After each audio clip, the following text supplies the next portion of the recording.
Good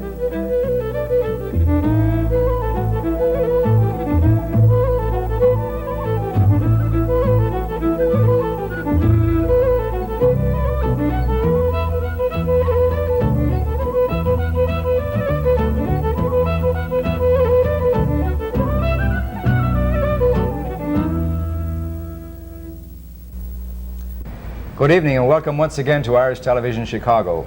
We got an interesting show for you tonight. We have music by Mike O'Connell and the Shannon Airs, Pat Daley and The Ramblers, an interview with Brother Pat Considine, and we have a special feature with a trip to Springfield that we've had in the past week with a busload of people from the Chicago area and the vote on the McBride's principles.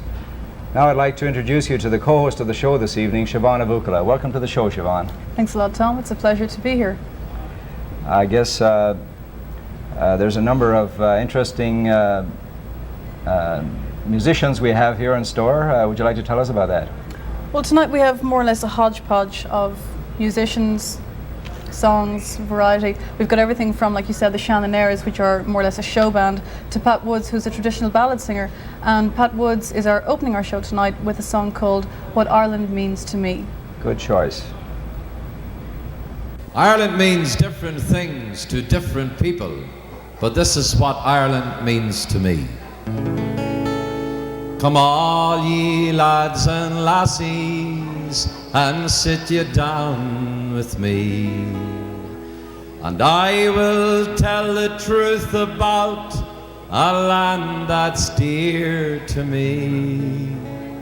You've read it in the papers and you've seen it on TV, but I will spell it out for you, what Ireland means to me. I is for internment of the innocent and free, or is for resistance to the laws of tyranny.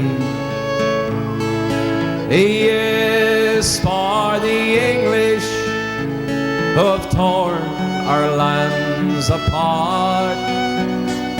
L is for the love of freedom in every Irish heart. A is for the answer we're all searching for. N is for one nation and an end to this long war. D is for the dream of millions longing to be free. That's how I spell Ireland, and that's what Ireland means to me. This land was once respected for its saints and scholars too, but now the bomb and bullet is all that makes the news. I know that it's confusing and it's hard to understand, but I will spell it out for you by spelling Ireland. I is for internment of the innocent and free, or is for resistance to the laws of tyranny. He is for the English who have torn our lands apart. L is for the love of freedom in every Irish heart. A is for the answer we're all searching for. N is for one nation and an end to this long war. D is for the dream of millions longing to be free. That's how I spell Ireland, and that's what Ireland means to me.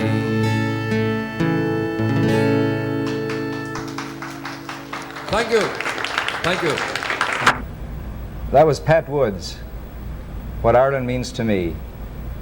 Siobahn, I know you've been in Chicago only a short time. Maybe you can tell us a little bit about what Ireland and America means to you. Well, I suppose Ireland essentially means home. It always will. And living in America now makes you feel sort of torn between two homes. You've got a base in Chicago and a base in Ireland. But I think this week what Ireland means to me is soccer. How about that soccer win? Oh, beautiful, beautiful win.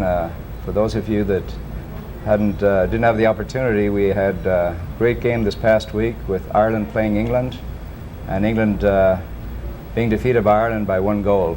Very good week in sports for Ireland. First time ever they've beaten England. Yes, I believe. Is that right? Yeah. I think we've been waiting for this victory for a long That's time. the, I guess, the European European Championship. Yes, very good. So we're starting off the week right here. And you know, one thing I should mention while we're on soccer is the absolute admirable behaviour of the fans, which is something that people aren't used to in soccer games, particularly in the past few years. There's been a lot of violence, but both sets of fans were perfectly behaved. There were no instances of violence, and that's wonderful. That's great. I was also interested to know that watching the replay of the show on Sunday, that seeing that there was a taping in Stuttgart in Germany, the enthusiasm when Ireland scored the goal. It was really great to see the support in Germany for the Irish players. And the enthusiasm in Chicago was something else. They say they travelled from all the roads of Ireland to watch the match, and right now we've got an apt song. It's called 4 Country Roads. This is a little country number out of County Galway called 4 Country Roads.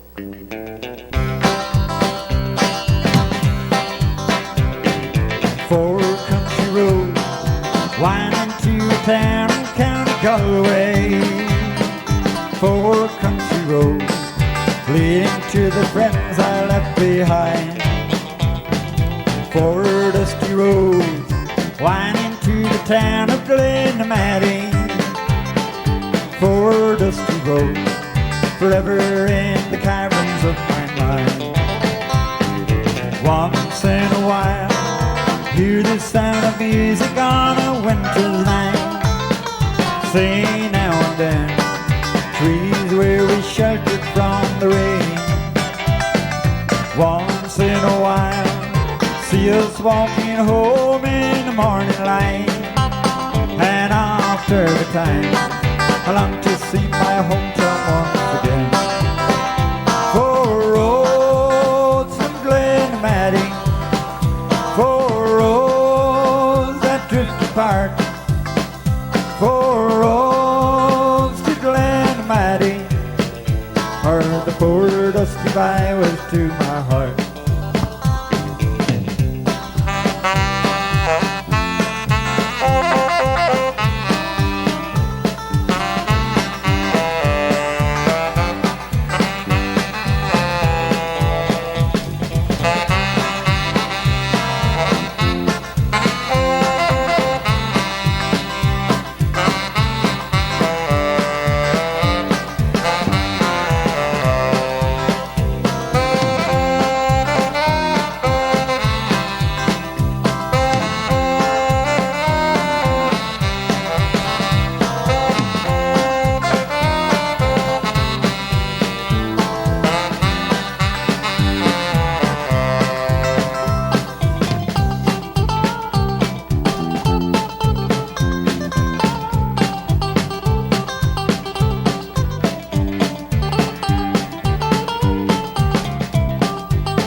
byways to my heart.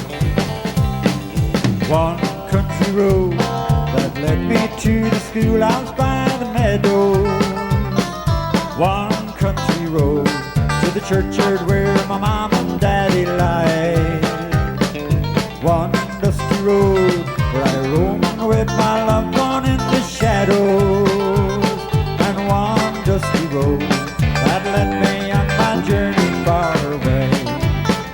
Four roads that led Maddie, four roads that drift apart.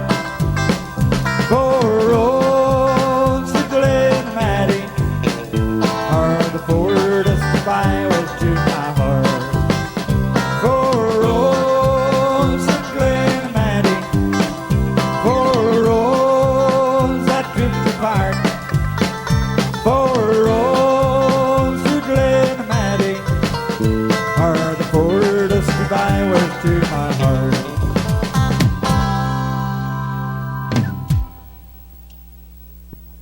For the best in traditional Irish entertainment, join your friends at the Abbey Pub, the home of Irish television Chicago, located at 3420 West Grace. The Abbey offers a wide variety of activities, including the best of Irish musicians from around the world. So whether you're in the mood for great live entertainment or just a friendly game of darts, you can find it and more at the Abbey Pub on the corner of Grace and Elston. Open weekdays from noon till 2 a.m., Saturdays till 3 a.m. Welcome back. Now we have Brother John Considine coming up next, and he's going to tell us about St. Michael's Church. Siobahn, are you familiar with this feature on St. Michael's Church? The feature I'm not familiar with, but St. Michael's is actually my parish here in Chicago. Oh, really? It's a beautiful old church, one of the few buildings which survived the fire. I believe it was built in the last century. And Brother John is a Redemptorist. They have a long association both with St. Michael's and with Our Lady of Perpetual Help, which I believe is the subject of the special that they have coming up this Sunday. It's a very special Mass. Brother John is here in the studio now to tell us about that. Good evening. I am Brother Pat Considine, a Redemptorist from St. Michael's Church in Old Town Chicago at 1633 North Cleveland Avenue. And I'm here this evening to greet you in the name of the Redemptorist and to invite you to a special celebration later this month at St. Michael's Church for the Feast of Our Lady of Perpetual Help. I think you will immediately recognize the picture or the icon of Our Lady of Perpetual Help. It is one of the most famous and popular paintings of Our Lady, and it is found throughout the world, and especially in many of the homes and churches throughout Ireland. The Irish people have a long tradition of love and devotion to Our Blessed Lady. Every June, over 70,000 people come together each day in Limerick at Mount St. Alphonsus Church for the novena to Our Lady of Perpetual Help. And throughout Ireland, in the churches, the homes, special devotions to Our Lady of Perpetual Help are held throughout the month of June. I'm happy to invite you this evening to a similar celebration we are going to have at St. Michael's Church for the Feast of Our Lady of Perpetual Help on Sunday, June 26th at 1:00 p.m. Our celebration will continue during the week on June 27th, 28th, and 29th with special services and masses at 8:00 in the morning and 6:00 in the evening. These are special days of prayer, blessing, of reconciliation. And I urge you and I invite you to bring with you your relatives and friends to these special celebrations. If you cannot come, you can obtain a free picture of Our Lady of Perpetual Help with the novena prayers by writing to St. Michael's Church, 1633 North Cleveland Avenue, Chicago, Illinois, 60614. Further information is available by calling 642-9399. That number again, 642-9399. Thanks to Brother John for that report. Now that we've had extremely warm weather here in Chicago, and I know that the grass in this area is not so green, but I believe we have another feature coming up, Siobahn, on with Pat Daley and The Ramblers. Yeah, Pat Daley is about to sing a song called Where the Grass Grows Greenest, which isn't really the best song for this kind of weather that we're having. Chicago definitely isn't the place where we have green weather, green grass these days. But maybe the song will induce some rain, and maybe the farmers will be happy. Yes, we hope so. And now we have Pat Daley and The Ramblers, and Where the Grass Grows the Greenest. Here's hoping. This is a country number we picked up in Ireland a couple of years ago, made famous by Big Tom and the Travellers, called Where the Grass Grows the Greenest.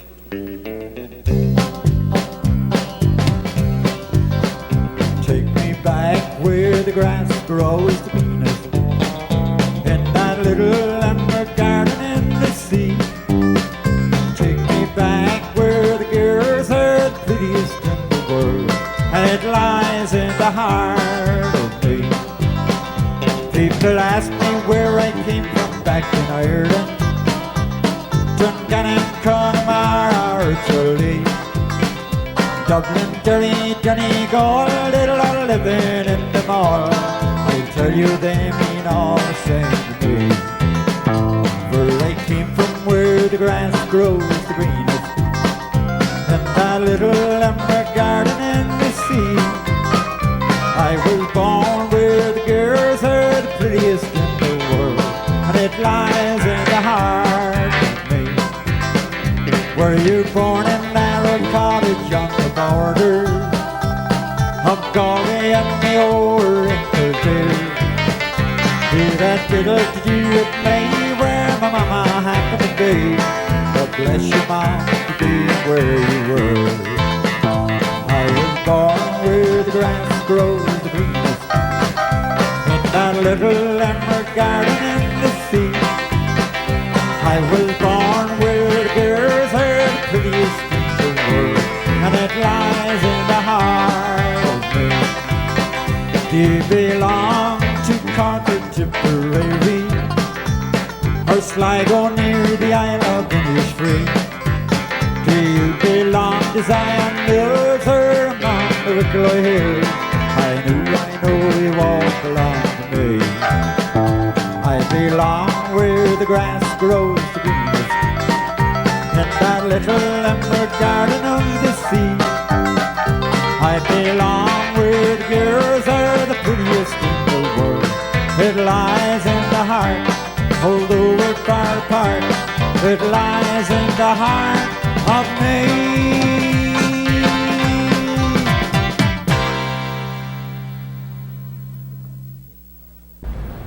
Welcome back after that brief pause to pay the rent. Now, before we go into our news section, I want to remind you about something new that's happening here at the Abbey, which is very exciting. It's called Abbey Rock. Now, this isn't anything to do with Stonehenge or stonecutters. This is a new departure in music for the Abbey, where we have disco, new wave, and all kinds of dance music every Tuesday and Thursday. It goes on from 9 until 1 p.m. We have a spectacular new light show. We have a DJ from Ireland. His name is Marty Lee, and he's got all the latest sounds from the other side of the pond, including over here. And we have a humongous dance floor. It's getting more packed every week, but there's still room on it for new people. And there's room on it for you. If you've nothing better to do, Tuesdays and Thursdays, do join us here at the Abbey. Tom, dance music, that's a new departure. That's correct, Siobhan. And at the Abbey, most of you know that we have a lot of traditional music here, but for once we're trying to get something going for the young crowd, and Tuesday and Thursday, that's it. Now let's hear from Mike Shevlin in the news.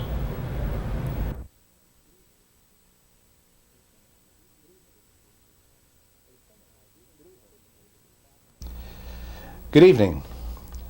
A seminar dealing specifically with the problem of Irish immigration was held in Dublin last weekend. The meeting, which convened to discuss emigration, a national scandal, was attended by many London Irish organizations and youth committees and politicians from around the country. Mr. Liam O'Cunningham, a schoolteacher from Dublin's inner city, said he had organized the seminar in an effort to get the various groups dealing with emigration on the ground level coordinated into an active group capable of demanding political action. A London social worker said homelessness was the biggest single problem faced by young Irish people newly arriving in London, 20% of whom were school leavers in the 16 to 18-year-old age bracket. Mrs. Pat Finnegan, director of Irish na Gael in London, said Irish-born people living outside of the country should be entitled to vote in the Irish general elections, as this, she said, would force governments to act for the welfare of all Irish people. Ms. Finnegan said the inactivity to curb emigration on the part of the government was seen as a tragic inability to deal with what can only be described as a national disaster. Government figures say 31,000 young people are emigrating annually. That's a ratio of 1 out of every 2, a higher rate than at any previous time since 1845. The Irish Environmental Watch Organization, An Taiscí, held its annual general meeting last week. Mr. Emer Colleran, the national chairman, called on the government to clarify what action it would be taken to align Ireland's position with that of the other member states. Following the EEC directive on environmental impact assessment, the directive contains 2 classification annexes. The first, a mandatory classification, covers oil, refinery, and motorway schemes. However, the second annex, which covers all other types of environmental interference, is discretionary. Dr. Colleran expressed concern that the government intended to adopt only Annex 1 because of the cost consideration involved. In this instance, she said, there would be no control over gold prospecting in the west of Ireland, the controversial Donlair Marina, or the plans for a meat processing plant in Tuam. To cite just a few examples, Dr. Colleran said this would be as totally unacceptable, as what counts in the end is not money, but the effect on our environment. Dublin's chief engineer, Mr. Kevin O'Donnell, has said that the aluminum level in suburban drinking water contains 4 times the European Community Guideline limits for that metal. Health organizations have greeted the news with alarm, as recent Norwegian studies have pointed toward a direct causal link between Alzheimer's disease, a form of early senility, and high aluminum levels in drinking water. Mr. O'Donnell said he believed the unusually high levels occurred because of insufficient treatment of the water at source treatment plants, which are at present working well beyond capacity because of the swift suburban growth. A community for the Department of Community Medicine at Trinity College, Dublin, warned the connection is still speculative at best, with no concrete link as yet provided by any research team. Irish health officials have expressed concern over aluminum levels in the past, while in Britain an estimated 3.5 million people drink water with excessive aluminum deposits. At present, an extended 2,000 people in Ireland suffer from Alzheimer's disease. An international writers' conference on the theme Literative as Celebration, which began on last Tuesday, was attended by 30 international writers, including American Susan Sontag, writer of the modern classic Against Interpretation. Irish poets Seamus Heaney and John Montagu joined many other Irish writers in playing host to the visitors. Dublin novelist John Banville organized the event, which coincided with Bloomsday. That was last Thursday. Many of the writers took part in the walk of Joyce and Nora Barnacle on the new Joyce Trail, a permanently established route following that taken in Ulysses. The conference ended with a public reading at the Royal Hospital, Kilmainham. Academic institutions all over the world have been paying their last respects to Robin Dudley Edwards, the renowned Dublin historian who died last week. Dudley Edwards spent 35 years as professor of modern Irish history at University College, Dublin. During that time, he wrote many distinguished books on Irish history, including The Making of Modern Ireland. He campaigned ceaselessly for the establishment of complete Irish archives. The National Archives Act was finally passed into law June 1st of this year. Dr. Edwards both founded and edited the leading journal, Irish Historical Studies, and throughout his years of teaching and writing, he was committed to the concept of a dispassionate, professional history torn from the clutches of those who sought to prostitute it for political or polemical reasons. Robert Dudley Edwards was 79. He is survived by his wife Sheila and a son and daughters. The Intoxication Liquor Bill 1988 was passed into law by the Dáil last week. The law, which will rearrange pub opening times and introduce new regulations for off-license sales, will also abolish the state holy hour, which lasted from 2:30 to 3:30 p.m. in all city pubs. The holy hour was established by the first Minister of Justice, Kevin O'Higgins, back in 1923. That law demanded that publicans close their doors for a full hour in the afternoon. Mr. O'Higgins said the law was intended to disturb the long sitter and get people back to work. Kevin O'Higgins was later assassinated, but that was for a different reason. That's the news for tonight. I'm Mike Shevlin.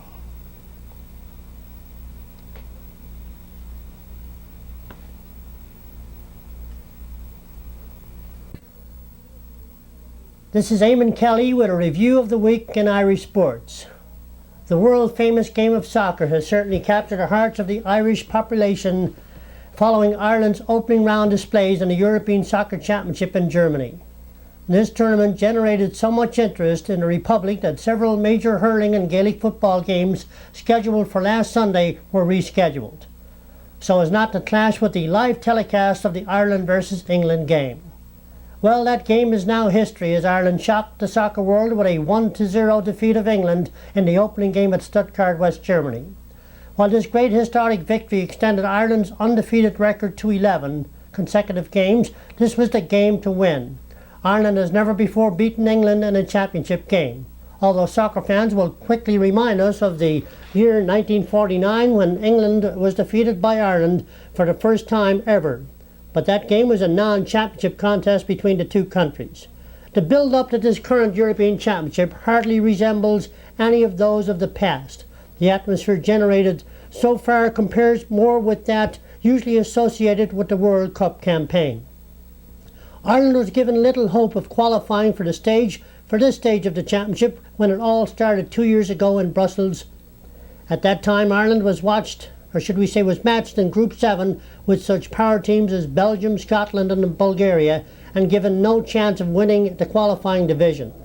However, on September 1986, the road to success started with Ireland tying the opening game against favourites Belgium and following up with a tremendous win over Scotland to win the group and qualify for the current phase of the championship.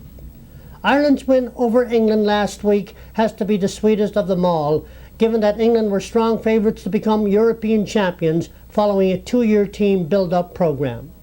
With that said, it must be stated that the Football Association of Ireland, or better known as the FAI, did not sit still and attempt to muster a team together at the last minute as a mediocre contender in another international tournament. A genuine effort was made to avail of the enormous talent of Irish soccer talent available but put together a national team that the country could be very proud of. No doubt the beginning of what is now a success story was the selection of Englishman Jack Charlton to take charge of the national team. To select a little on last Sunday's game, every player who wore the green jersey contributed in no uncertain manner to this great victory. However, as in great victories, there are heroes. I guess in a game that produced only one goal, the scorer of that goal, Ray Houghton, will be remembered for a long time to come. Nevertheless, it was a picture goal in which 5 Irish players participated in its execution. One of those was Kevin Moran, the former Dublin Gaelic football star, now the property of Manchester United. In addition to scoring the sensational winning goal, Ray Houghton, who by the way is Scotch-born of Irish parents, gave a tremendous display. Another hero must be Donegal man Packy Bonner, who was brilliant in goal, especially in the last 5 minutes when England bombarded the Irish goal in a do-or-die effort to pull the game out of the fire. Many are still talking of the breathtaking save he made in tipping a header from English star Gary Linger around the post in injury time. In summary, Ireland deserved victory because of a well-executed goal and a great defence that produced a plan that kept the English forwards at bay throughout the game. No doubt this great victory over England was worth waiting almost 40 years, as thousands of soccer fans expressed their delight with victory celebrations all over the country following the conclusion of the game. At the same time in Stuttgart, West Germany, 13,000 Irish fans participated in wild celebrations that lasted into the early hours of Tuesday morning. Speaking of celebrations, it must be certainly a pleasure to hear of the complimentary remarks made by the German police with regard to the well-behaved Irish fans. Following this memorable victory, there was concern that the Irish squad would lose some of its sharpness and not be adequately prepared for the second match against Russia. Well, Ireland made it 12 consecutive games without defeat by tying with Russia 1-1 at Hanover, West Germany last Wednesday. As a result of this tie and England's 3-1 defeat by Holland yesterday, England have now been eliminated from the European Championship. Certainly a feat that nobody would have ever thought about this time last week. And now just to take a look at the score of the big game against Holland on Saturday evening.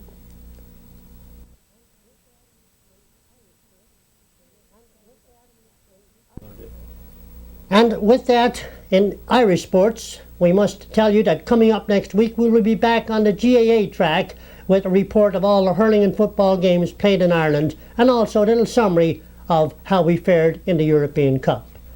So until next week, this is Eamonn Kelly saying good evening. A busy week for sports, both in Ireland here in Gaelic Park. Now, I don't know where Bhuachalla is, but I think for any traditional Irishman, it's got to be a pretty dry place. There are only 3 pubs there. But nonetheless, to get their reputation up, they've written a song about it. It's called 3 Pubs in Bhuachalla, and it's going to be sung by the Shannoners, who, Tom, I know really only by reputation. I've never heard them play before. Yeah, Siobahn, the Shannoners are a group that have played here in Chicago at many functions for years. Mike O'Connell and the Shannoners are a very, very good band. By the way, Bhuachalla's in County Mayo. That explains everything, Tom. Yes. Explains absolutely everything. 3 pubs in Bhuachalla, and now for Mike O'Connell and the Shannoners.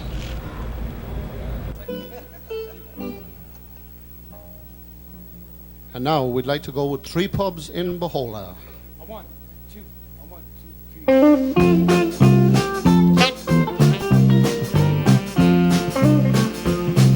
I said farewell to London and I crossed the Irish Sea. I travelled down from Dublin on the good old CIE, through the Midlands and Roscommon with Mayo on my mind. I dreamt of lovely Mary, the girl I left behind.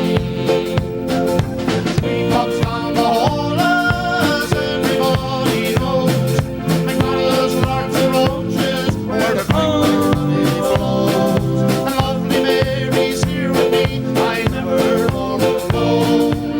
oh, how I love you, all of my dear home.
Well, you know, it's amazing the education that you can pick up sitting in on a simple Irish chat show. I now know where Bhuachalla is. I now know what the Shannon airs sound like, and they sound pretty good. I think we'll all agree that we'll have them back on the show later on. And another educational aspect which I've been opened up to is the whole area of Irish American politics. Last Wednesday, June 8th, we travelled to Springfield, Illinois, where the Senate were voting on their adoption of the McBride principles. Tom and I went on the trip. Did you find it an interesting day? Yes, I did, Siobahn, and I might say that this is probably the single most important piece of legislation that I've been involved with or seen since I've been in America. It's a very important issue for the Irish community, and we're hopeful that it will pass throughout the United States. Now we'd like to introduce you to the feature that we have done on the Springfield trip. There was an optimistic but determined attitude among the people who travelled to Springfield for the McBride Principles vote, many of whom had taken the day off work. Such was the importance of this issue. Well, I hope today will be very successful because it's overdue that everybody should have equal rights in the North of Ireland. In fact, overdue. It's been going on for 600 years. I'm the oldest man in Chicago. I come from Ireland 65 years ago, and I have done a lot to promote something like this, and I'm always happy and willing to help any cause or an occasion like this. I'm here. My presence is always to the forefront. Hello, how are you doing? What's your name? My name is Frank O'Neill. I'm here for one purpose, to try and see the McBride principles being passed. For one reason, I think that it will enable both groups of people in the north of Ireland to live side by side and work together. Under normal circumstances, the McBride principles would be no need for them. But in the north of Ireland is not a normal state. It was a police sectarian state created by England in 1921 for the one purpose to keep Ireland intact. It's a foothold. It was classed as a foothold for England, and that's one of the reasons why we're here today. And I know it will be passed, and I think eventually that it will help out the situation and create a problem where people will live side by side happily together. I'm Carol Ann O'Donnell. My family too is from Donegal, and it's important to me as an American because these are the things this country stands for, and we don't want to be the ugly Americans anywhere else. Okay, thank you. The Senate vote on June 8th was seen as the culmination of months of hard work and steady campaigning on the part of the many Irish-American organisations who joined together to emphasise just how important this issue is, not just to the minority population in the north, but to all who value and respect the most basic of democratic civil rights. Before the vote, we spoke with Mary Cannon and Laverne Hickey. How much work has gone into supporting the principles from your organisation over the past few months? A lot. I wish I had. If I had a nickel for all the letters that have been written and the petitions signed, we'd probably all be millionaires. It's a lot of really one-to-one work, face-to-face with various senators and representatives and other government officials. And a lot of it really was educational in the beginning. It's surprising, well, maybe it's not so surprising, that our legislators are not all that informed on Northern Ireland. So a great deal of our time in the last 8 years has been spent in the education process. Yes, the Illinois Citizens for McBride Principles came in as representative of many groups, labor unions, businesses, human rights and civil rights groups. And the effort has been going on for about 2 years now, and the hope is that we can continue to build a solid base of Illinois support, which will eventually then be placed before the national bill, which is now pending in the Congress. The McBride principle in the Congress has been introduced by Senator Amato and Hamilton Fish, Representative Fish in the House of Representatives. So hopefully this coalition will proceed along those lines. I might add here that the Illinois Citizens for McBride Principles is made up primarily of women, namely Mary Cannon, Sheila McCone, Marge Gorman, and myself, and we're very happy to be able to sort of call this the women's movement for Ireland in Illinois. The sitting convened and Illinois senators heard Father John McManus, witness for the bill. Father McManus outlined the systematic discrimination which he said had existed in the North since 1922. He told the Senate that the US was the single largest investor in the area, and of 26 companies in all, only 3 were located in Catholic areas. He said this was the first time that there was a corporate code of conduct to follow, and he said the equity of the bill was underlined by the whole-scale bipartisan and multi-denominational support it had attracted. Speaking against the bill, John Cushinahan, formerly of the Alliance Party, now a member of the Northern Ireland Industrial Development Board, said he opposed the bill because he doubted its integrity.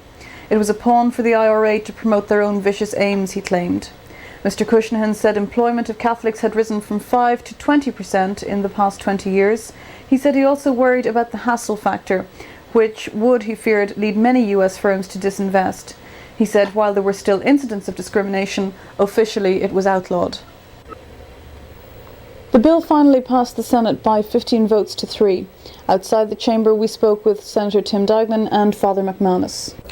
I thought we had the right issue initially when we went into the committee, and I had talked to some committee members earlier. True, the British had a very good witness, eloquent, knew his facts, has obviously been at the game for a long time. But I think we prevailed with Father McManus. The issue is right, and we'll do well on the floor of the Senate. Every time an amendment, or every time a city or a state passes the McBride principles, it has a powerful effect. I tell you, I simply cannot wait to call my office in Washington so that the office can call Ireland and send the word out. And I think it's very important for people in Illinois to realize that every time the principles are passed in a state in this country, it's top news in Ireland and in England. And you cannot overstate the importance of this work. And you see, here's the thing about it. It's peaceful. It's non-violent. It doesn't call for reverse discrimination. It doesn't call for disinvestment. It doesn't call for quotas. And yet the British government is opposing this campaign as strongly as any other thing they could think of. Mr. Cushinahan was not available to speak to our reporters. This is a special report from the Illinois Senate at Springfield for Irish Television Chicago. I'm Siobahn Bhuachalla. Good evening, I'm Looney, and I'd like to share with you the upcoming events at the Irish American Heritage Centre.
Why not plan on having your next party at the Irish American Heritage Centre?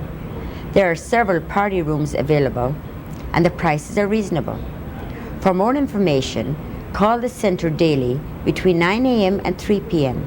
The phone number is 282-7035. You know, Ireland is known as the land that has 40 shades of green, and along with that comes at least 64 different regional accents. And along with that again comes something that we bring into our art. It's called versatility of style in singing, which is completely different from area to area. This is illustrated by the next fact, the next song, we have, in fact, from the Shannon Airs. It's called Grace. It's a song we've featured on the show a few times before, and every time we hear it, there's a different version which makes it sound like a whole new song again. Here's the Shannon Airs and Grace. And now our next number is entitled Grace.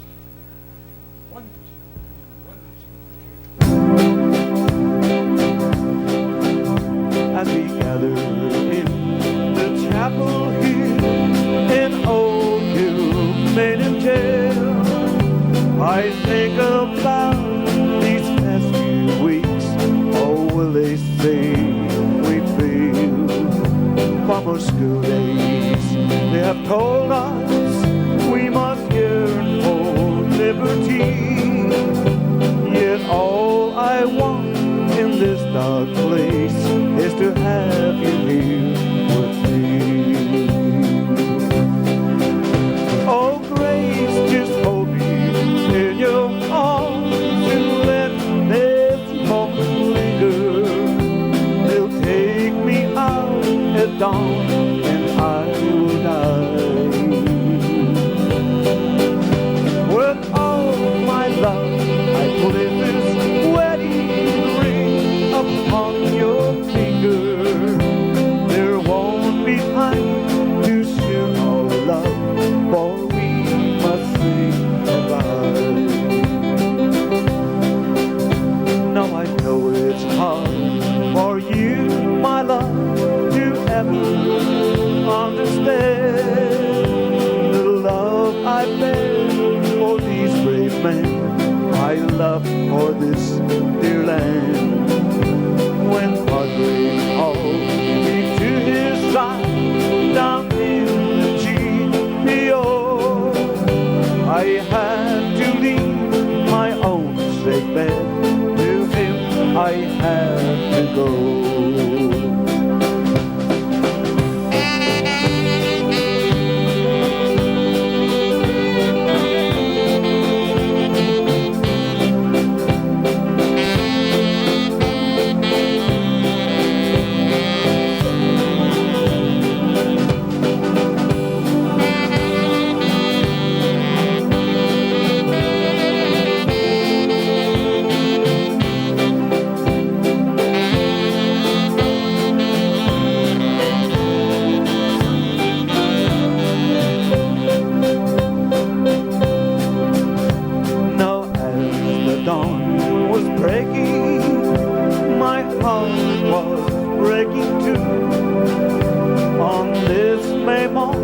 As I walk down, my thoughts will be on you, and I'll write some words upon the wall so everyone will know I love so much that I can see the blood upon the road.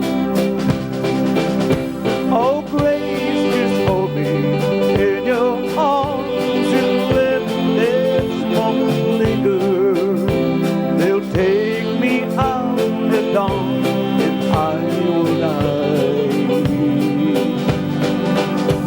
With all my love I place this wedding ring upon your finger. There won't be time to share our love, for we must say goodbye.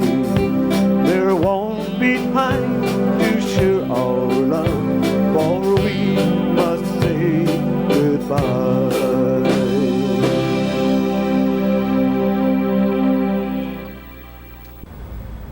Well, this is about the end of the show once again, and I'd like to thank Siobahn for sitting in tonight and co-hosting the show with me.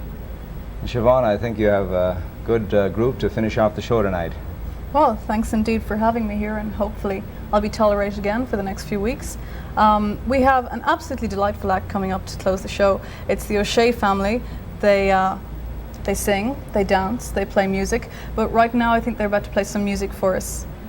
So thanks for joining us. See you again next week. This is Irish Television Chicago. Saying good night and see you next week. Bye-bye.